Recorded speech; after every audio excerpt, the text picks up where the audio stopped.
The following is a station editorial.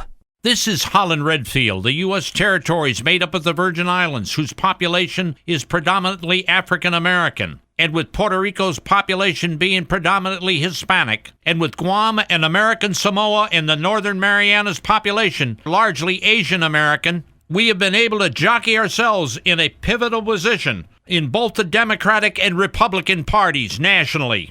With Governor DeYoung and the Democrats here in the territory coming out early, offering full support to President Obama. Never before has the territories had such a significant role in shaping U.S. public policy. And clearly, at the recent winter meeting held by the Republican Party in Washington, the territories clearly flexed their political muscle. We have demonstrated if we stick together, we can prevail. With the Republicans, this culminated with the selection of former Lieutenant Governor of Maryland, Michael Steele, who will be the first African-American party chairman in the history of the Republican Party. The Republican Party is moving away from the perception of being a vanilla party and moving to a butterscotch party. Michael Steele obtained this position the old-fashioned way, through competency, hard work, and grit. He has reflected what is great about America. He clearly reflects the diversity in our great nation. And he has been judged not by the color of his skin, but by the content of his character. If one thinks back to the Civil War and Abraham Lincoln and the Emancipation Proclamation, it was the Republican Party was formed as a party in order to eliminate the scourge of slavery. The party has suffered for a long time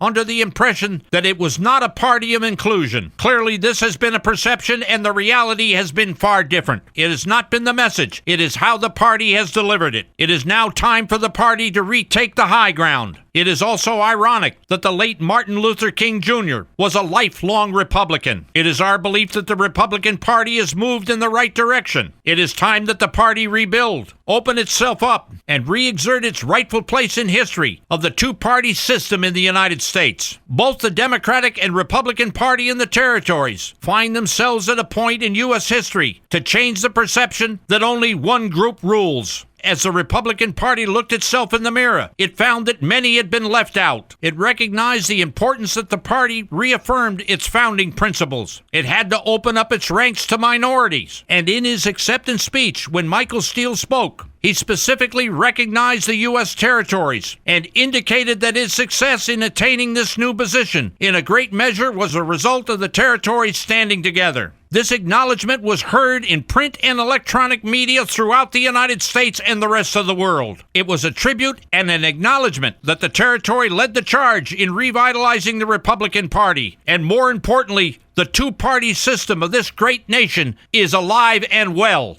Please email your comments to our editorial department. Our email address is editorial@viradio.com. Please include your name and other contact information.